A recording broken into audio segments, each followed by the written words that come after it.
Hey guys, so I picked up another motor, and so this is a 12.5 horsepower power built Briggs. And being a power built, it don't say nothing about being cast iron sleeve unless the tag's missing. So this might be a cool bore, which is an aluminum bore. But something weird about this engine is a 2002 model. All 12 horsepowers I've ever seen, 12 and 12.5 horsepower, have all been model 28s. And so apparently they made a mistake when they made these tags on this. It says 29R707, so that's plainly a 9, as you can see. And so I did some research on that. I run that model and that type, and it will not come up. Replace that 9 with a 8, it comes up as your regular 12.5 horsepower. Briggs never made a model 29. The 29 that they did make was a V-twin. So this was a typo at the factory, I guess, because there would have been one more dot right there, right above the E part when it says model. There'd been one more dot there to make that an 8. So that's a mistake at the factory. I don't know if it's the only one like that or if they did it quite a bit, but I thought that was unusual. I was kind of excited because I thought, well, 29 cubic inch, that's one more cubic inch than the regular one, so it'd be a little bit more power or compression, so, but it's not. It's a regular 28. Anyway, the guy says the governor's messed up on it, and you can see it's been sitting for a while, and the crankshaft's all rusted up. He said all the linkages in the spring appears to be connected. It might be out of adjustment or something. He said the plastic governor is what broke inside. So we'll take his word for it and pull the oil sump off. I don't think there's any oil in it. The dipstick tube's missing. I don't see none in it. So we'll also got a starter on it. So that's a plus. But yeah, let's just jump right in and pull that oil sump off and see what's going on in there. And it's got real low compression too, so I'm kind of concerned about that. And the spark plug had oil all over, so I figure it's going to be an oil burner, but at least get it running so I can tell exactly what it's going to need. And just to speed things up, I'll use my little 3/8 DeWalt impact that my dad got me for my birthday. Don't think I'm lazy doing those, I'm just trying to speed things up.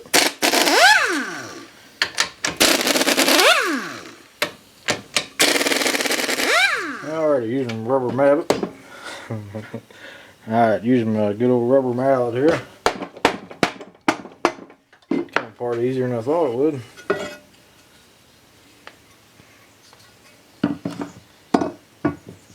That motor's actually really clean inside. Look how clean that is. That's surprising. Just a little bit of sludge, not much. That's the first 12 horsepower I pulled apart that's got this type of camshaft in it. It don't look like nothing wrong with the governor. Nope. The governor's fine. What sometimes happens is these counterweights fly apart. Like this. Not this case, in good shape. I can't get over how clean this motor is inside. There's hardly no sludge at all. Let's get a couple close-up shots.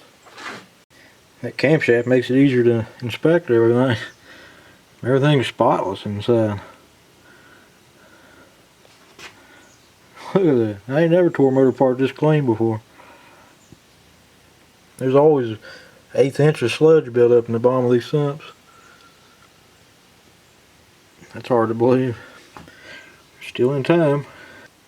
And this does have a cast iron sleeve. I just verified it with a magnet. I thought it looked like it did.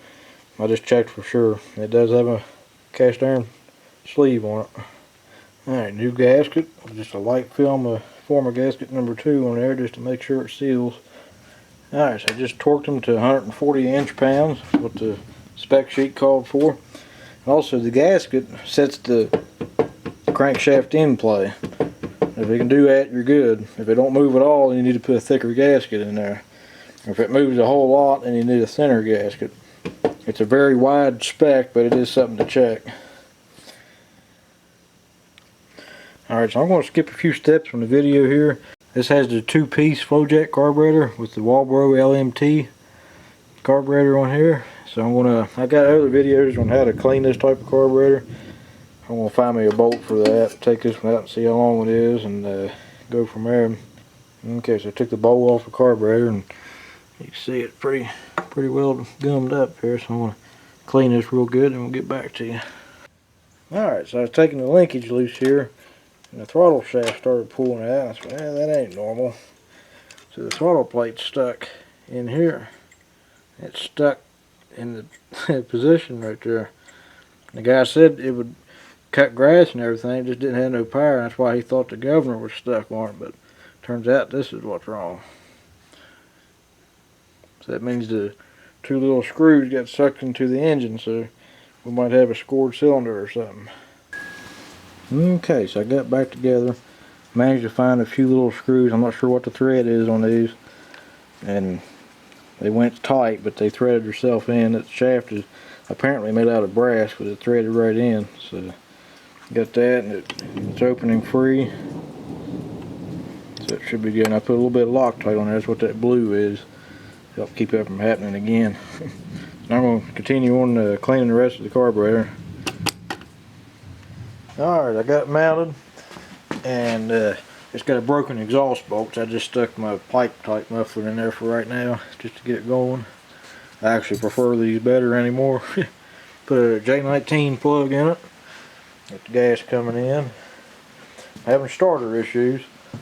It acts like the brushes are sticking or something in there, so I'm going to have to work on that later, but we're going to try it like it is for right now. I got another starter. It does have the steel gear on it. So, well, let's see what she does.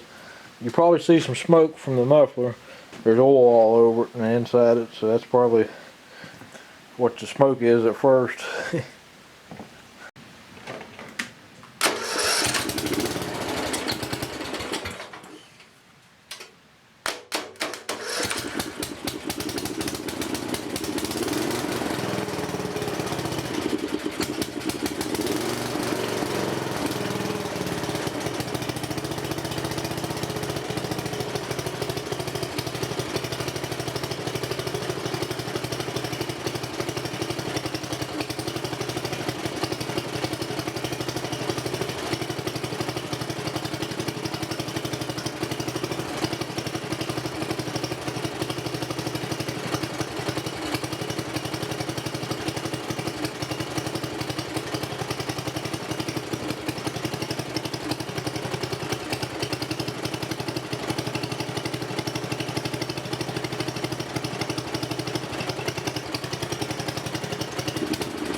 Well, guys, it seemed to be a pretty good running engine. I had to adjust the governor and adjust the tab at the governor springs on to get a little more throttle out of it. But other than that, it seems to be running all right now.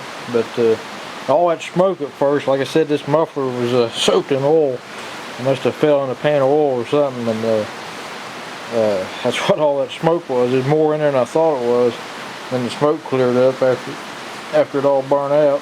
So, well guys, if you got any questions or comments about the governor or this type of carburetor or that throttle plate, how it came loose, feel free to leave me a message and I'll get back to you as soon as I can. And a shout out to the guy I bought the motor from. If you're watching my videos, I think Dakota was his name. So if you checked out my videos, appreciate that, and appreciate the subscribe if you did. So we'll catch you all in the next one. Thanks for watching.